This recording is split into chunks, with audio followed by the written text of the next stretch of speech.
Now we're going to get down to the nitty-gritty of what Indians are all about. I still say we Indian people are believers in the truth. This is the way of life that was given to your people. You're born an Indian, you're going to die an Indian.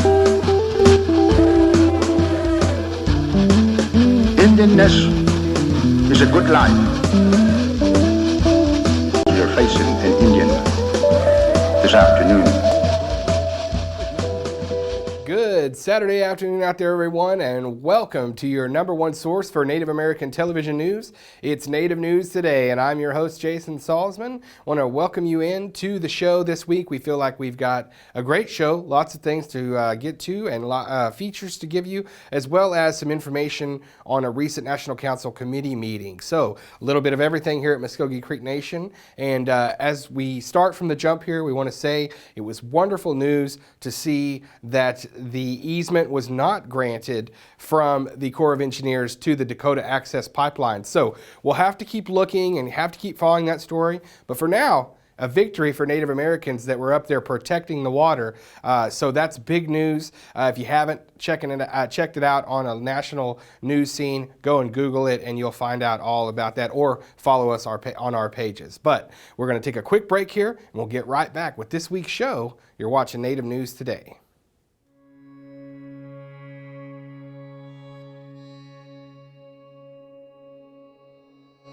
It's more than just an associate degree. It's a life-changing experience. You'll see a lot of cultural features here on the campus. You'll see a symbol of the mound, which goes back to the history of Mvskoke people as being in that Mississippian time period, that mound building society. That really welcomes our students whenever they first get here. The college in itself is beyond the building, is the people. They're passionate, very passionate about what they teach, and it shows whenever they're teaching. The instructors and the administration, they really believe in their students here.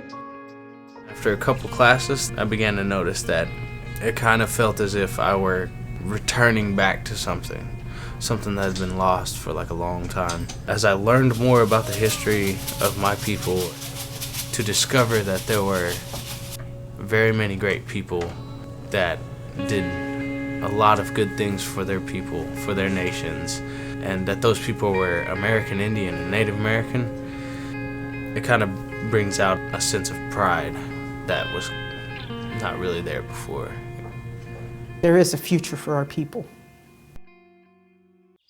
Looking for your next 18-hole adventure? Then take a look at Fountainhead Creek Golf Club. Nestled in the beautiful confines of Lake Eufaula State Park, large sloping greens and well-placed bunkers characterize the Mvskoke Creek Nation's Floyd Farley designed course and offers a fine test of skill for any golfer. Stay up on all the latest gear and equipment with a visit to our pro shop. Have lunch at the Turn at the Clubhouse Grill. We're waiting to accommodate you at Fountainhead Creek. Give us a call at 918-689-3209 or visit fountainheadgolf.com to book your next round. Fountainhead Creek Golf Club, close to home, far from ordinary. We believe if you teach a man to fish, you can feed him for a lifetime. We believe that transitioning convicted citizens back into our communities enhances public safety. We believe that every citizen, even ex-prisoners, are important and are capable of change. We believe in reclaiming our citizens and investing them back into a culture that embraces healing and restoration. We believe in reintegration. And welcome back to the show. Jason Salzman here in the Mvskoke Media Studios as we get ready for the first feature for this week. And so pleased to bring back a great series that we started not long ago, Elder Conversations. We actually have elders out there that we meet with. Just set them down and let them talk with us. You know, we enjoy it. We really don't think about structure or time or anything like that. We just set them down and let them talk about some things with us. Get it on video, record that, archive these elders, these precious elders that have so much knowledge, so much wisdom to pass on to all of us. And that's no different than our next installment of this series. And this is Dr. Neigel Bigpond. He is a Yuchi elder, also pastors a church. He's a minister, has been for several years, worked on several national organizations. He talked with us about everything from Native spirituality, Standing Rock, to a big trip that they just made to Washington, D.C. for a First Nations Day of Prayer.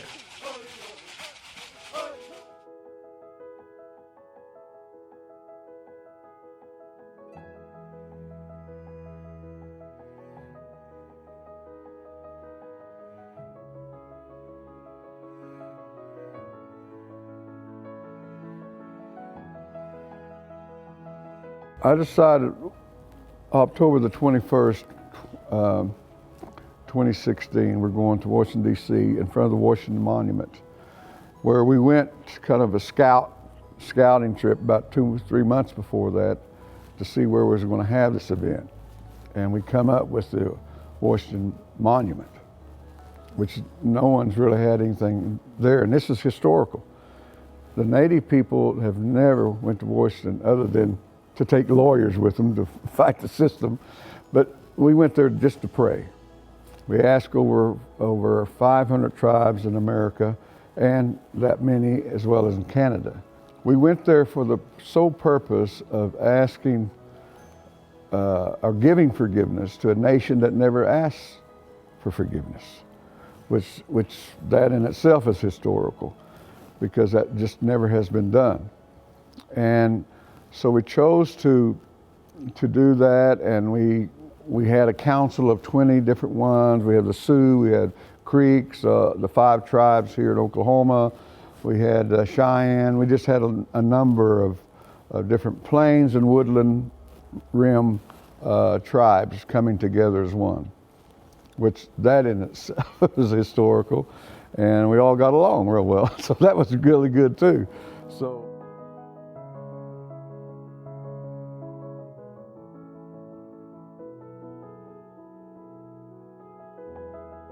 We even prayed for the election, that it would be peaceful, that, everything would work out. It's kind of strange. When the news media started showing this about the voting, everything started turning red in the United States. And that is really, let me just quickly read what we was going by, what God showed me, the Creator.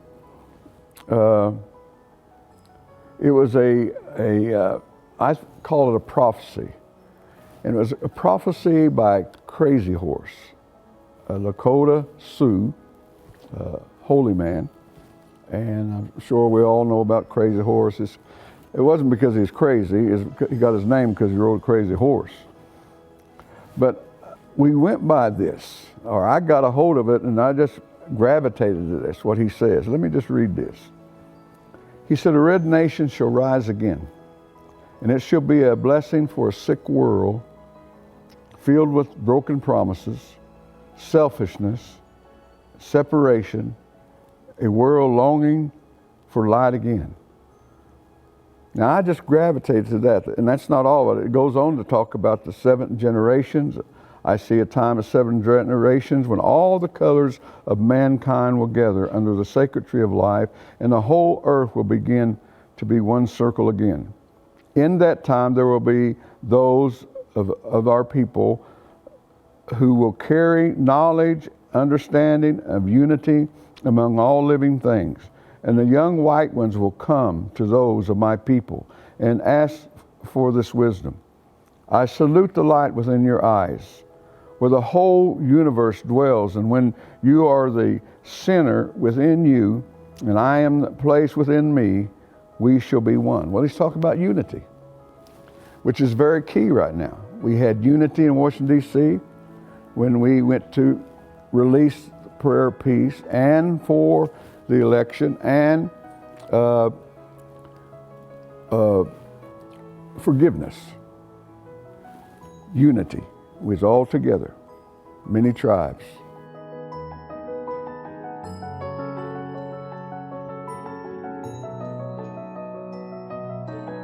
And then when we went to Standing Rock, about the same group, the council went there. We're seeing there was peace, but there's many spirits coming into that camp, different spirits, because they're not all Native people You know, this is worldwide up there. You know, those people, even though there was unity and somewhat peace, a lot of those people have been up there a long time, since March, I believe it was. And they've seen things, they've been through things, you know, the things that was done to them and are happening to them. And so they were very frantic. You could see it in their face, some of them. And so we just prayed peace over the camp. They gave me an opportunity to speak, and I spoke about peace. And, you know, we prayed for a lot of them up there on that camp.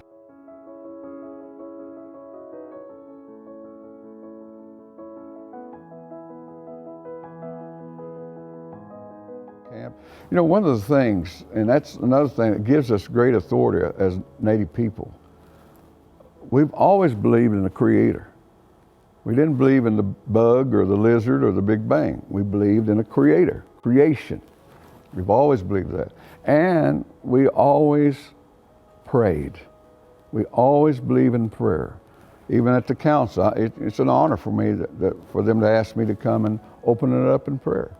And I will do that. I will stand there, and they will, very sovereignty, that it's a sacred moment, if you will, just to pray for that. Of course, then they go to fussing and fighting, arguing, and then they pray again, and everyone's happy. But that's the council. But at least our government has never given up on prayer. Whether they're traditional people or Christian people, that part always comes together in unity. We don't fight over that. And a traditional won't come to me and say, well, we don't need to pray. No, he'll join me in prayer, or she'll join me in prayer. And so we have that unity, and that's what gives us authority.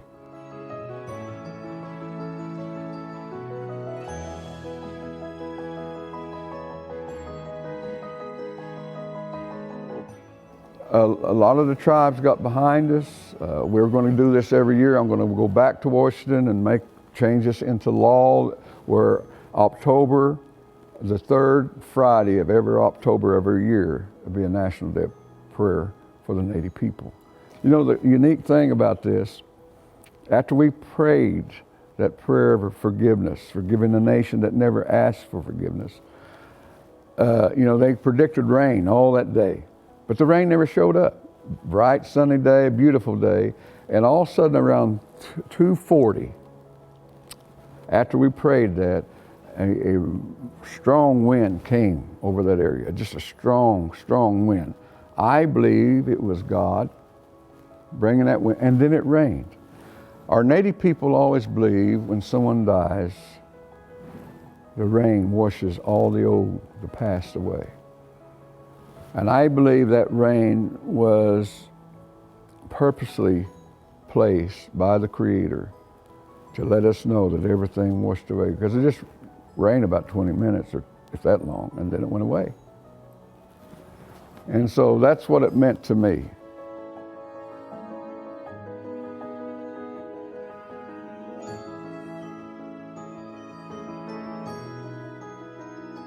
We're going to do more, and just like Standing Rock and other things are coming into place, because the natives this giant has awakened. It's up. It's rubbed its eyes, it's had its coffee, and it's ready to go to fight the battle. And so I hope that our Native people will gravitate to that. We have that mandate with the Creator. Things are going to begin to change. I believe in 2017 we're going to have the Native people really just need to get ready for good things.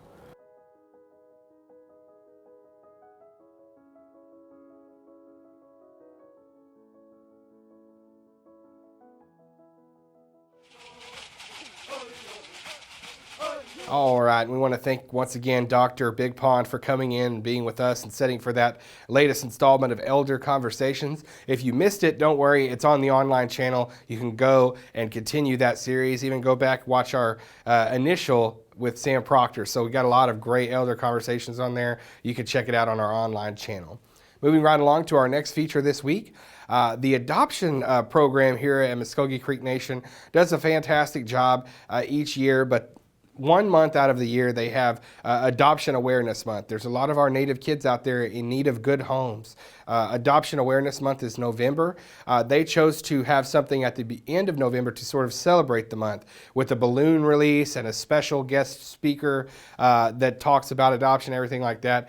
He was actually on with us as our feature in this story, but a great job by that entire organization over there. They do a wonderful job, and we wanted to recognize them on Adoption Awareness Day.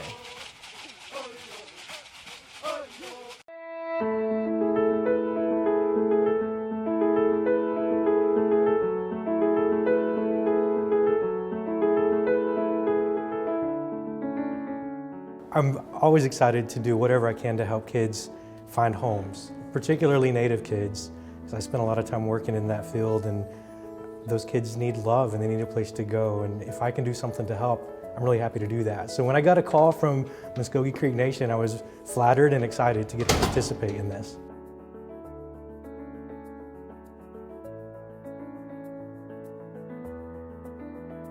Throughout history, there have been a disproportionate number of Native kids taken out of their homes and put into various systems, including the foster care system.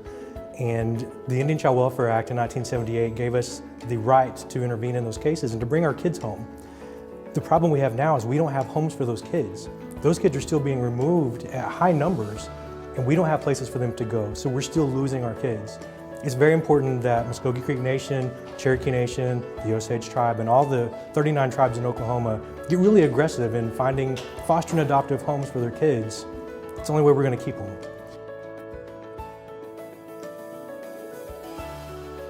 My childhood wasn't perfect, and most people's weren't, but I was fortunate to have family that could take care of me whenever my parents weren't quite ready. What we're finding now is a lot of kids don't have that parachute, right? So they get taken from their home and there's no one to take care of them. And that's when we need our tribal citizens to come forward. We are family. We have to take care of our own kids. So I'm hoping that this event will bring in some people who are interested in taking kids in, maybe for the first time. And you know what? You don't have to be perfect. God knows I wasn't perfect, but I brought this kid home, and I love him, and he loves me, and we're a family, and I've got his whole family now, and one day he's gonna have a wife and kids, and I'm gonna be a grandparent because of this guy. And so becoming a foster and adoptive parent is one of the most important things that's ever happened to me.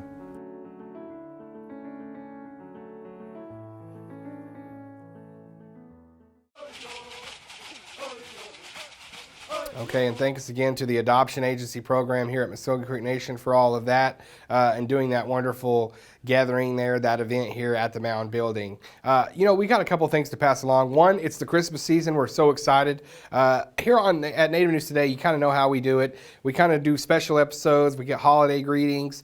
This year, we'll maybe do something with the kids over at Head Start, so that's going to be exciting. But also, here at the Nation, in lieu of the annual, big gathering Christmas party this year, it's actually just going to be a live stream on YouTube, and that's going to be December 22nd, starting at 10 a.m. You can watch the Mvskoke Creek Nation Public Relations Office's YouTube channel, and you can check out the live stream of the Principal Chief drawing names, going to be giving out prizes to different employees randomly selected from the HR department. So be looking forward to that, and we're going to take our last break, but come right back. I'll be with our newest reporter in the Mvskoke Media Newsroom to break down some of our latest coverage.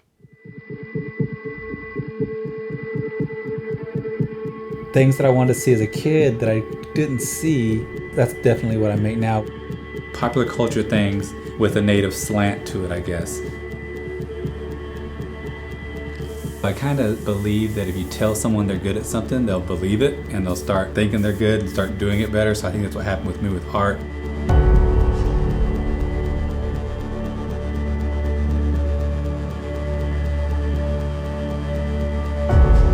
So I guess it's a two-layered thing. I still want to make things that I think are cool, but I also hope to make things that make people think. I thought, why are you trying to make a film? You didn't go to film school. It doesn't look like a movie. Because I make things from an indigenous standpoint. I just hope that people understand where my heart is when I made it. I truly try to make this for the people.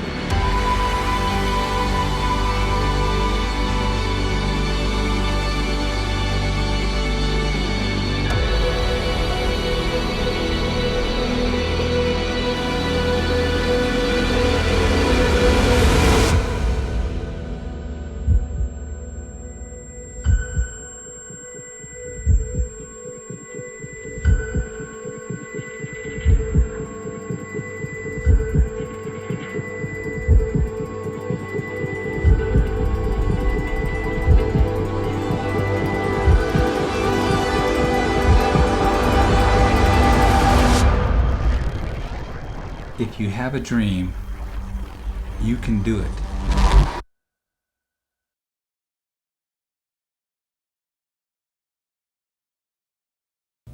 And welcome back to Native News Today. Jason Salzman now joined in the Mvskoke Media newsroom set with Honey Carranzo, our newest reporter here at the Mvskoke Nation News. And I'm so thrilled. This is Honey's first time to be with us here on Native News Today. And the reason is she's been working on a lot of things for the paper recently. One of those things is, you know, you drew the greatest assignment, which is the Hugh Committee coverage, which there's always something great or newsworthy for us to share with the citizens that come out of these meetings. And this one was no exception, this last meeting. Honey, tell us a little bit about what are some of the bullet points and some of the highlighted legislations that were discussed and voted on that you're including in your coverage for the paper. Yes, I'm working on a story for Mayan. NCA 16197, a law of the Mvskoke Creek Nation authorizing an appropriation to the Mvskoke Creek Nation Department of Education and Training Literacy Program for fiscal year 2017 budget.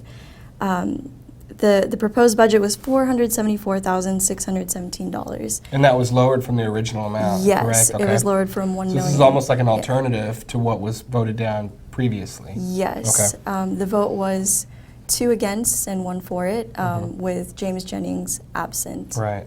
And I believe the vote for was Dodie Barnett, is that right? Yes. Okay, yes. This is an issue that's been in the last few committee meetings that we've covered, and we thought that it warranted, because there are so many different sides of this issue, we thought it warranted coverage in the paper. That's why you're working on that story. It's funny, we actually reached out, you and I, and received a telephone interview with the president of Mayan, the top president, and he called us in, Todd Breckus, and it called us in on the phone, and then he was actually at the Hugh committee meeting as well, right? Yes, he was there just to address some misinformation and misunderstanding. Okay, and a lot of citizen input? I mean, was there a lot of citizens there? Yes, it was very animated. An animated meeting, yeah. Sometimes they can be. A lot of citizens have input, have things to say, and they have the floor. It's an open meeting, and that's why we love to cover these meetings, is because a lot happens, a lot is able to be shared to our citizens with where they are on certain issues, and that's what we're all about, getting the information out, letting the citizens decide on some of these things that we're covering. Also, you had a legislation concerning the reintegration program having to do with their transitional living facility that they're building in Henrietta. I believe they wanted to bump the price down a little bit, right? Yes, they did. It's being passed on to BF&J. Okay, and what was the amount on that? Do you recall? The amount is for $787,923. Okay, and that was, what was the vote on that again? They just couldn't agree on an amount, okay. so it's being passed on to BF perhaps reduce it. Okay, yes. BF&J will be dealing with that, and we'll have more information as that becomes available. And that transitional facility is something that they've really had in the works for several years. So I know that Tony Fish, the manager of the reintegration program, was at this meeting. Feels very passionate about what they're doing, of course, and he wants to see that facility go up as soon as possible. So dealing with a little bit of the side of it that you do have to deal with it when you're a government, and dealing with the bureaucracy and getting all the X's crossed and everything like that. So we'll keep an eye on that as well. So you have, I believe, the Mayan story you said coming up in the Mvskoke Nation News. Anything else that you're covering that you wanted to mention? I'm definitely going to tackle the reintegration program, just see what I can uncover there. Yeah, I mean, have you had a chance to talk with Tony Fish one-on-one yet? Not for your yet. coverage? Okay, and you've gathered, for your Mayan story, just to give people a heads up out there of what's coming, you've gathered, as we said, the interview with the president of Mayan. Anybody else that you've talked to on that? Yes, I spoke to the former project manager for Mayan, Randy Narkami Watson, and also Dodie Barnett, who introduced the legislation. Right, and I think that not off record, but I know that you've spoken with people that are advocates of it, and then you've also spoken with people that want to take a different look at it and see what the agreement is and see what we can come to there. Yes, I definitely wanted to show two sides of the story. Yeah. And recently you were able to provide a story for us here on the show regarding the new flag design in the city of Tulsa. And also, speaking of the city of Tulsa, G.T. Bynum taking over as mayor. It'd be interesting to see the relationship with the new administration there in the tribe.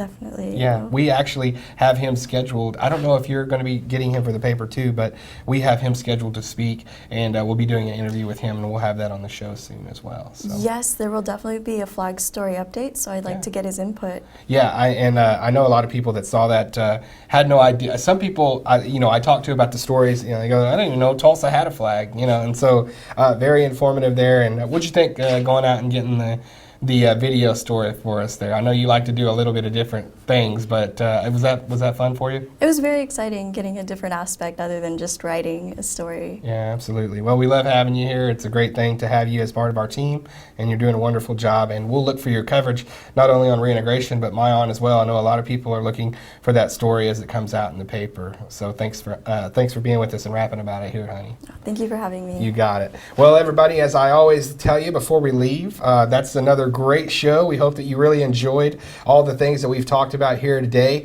If you can't catch us in your viewing area, please go to our online on-demand channel. You can see all the content you want, when you want to, and how you want to, whatever. It's in the palm of your hands there with YouTube. Go onto our online channel, search in Native News Today. You can see past episodes. You can see archived material. Philip Deer's speech is a big hit, and you can go back and look at some of our independent productions, some of our promotional items, our commercials, things like that. So it's got a little bit of everything for you there on the online channel. Of course, and Honey's a youngster, so she'll be able to stay hip with this. We've got our Snapchat going, our Instagram out there, everybody. Mvskoke Media, be following us on that. I know we've had a lot of social media contests here lately. Yes. So that's fun, and they like it, right? The kids love that stuff. Yeah, right? Oh, yes. They love Instagramming, hashtagging, all that stuff. So keep an eye on all of our social media sites, and we're doing a lot of things for Christmas. We're excited about Christmas. We've got some things coming up that are going to be really fun, neat to do on the show, and of course the office company / dinner, which we love our dinners around here. Come on, look at me. Now, well, we want to remind you again, visit all our social media sites, Facebook, Twitter, and as I said, Snapchat and Instagram there to see what's happening here at Mvskoke Media, as well as the top source for all things Mvskoke Creek Nation. That's mvskokemedia.com right there in your browser. So for Honey Carranzo, Jared Moore, all the great people here helping us out this week with Native News Today, Devaney Luxinger, I'm Jason Salzman. You all have a great week, and we'll see you next Saturday.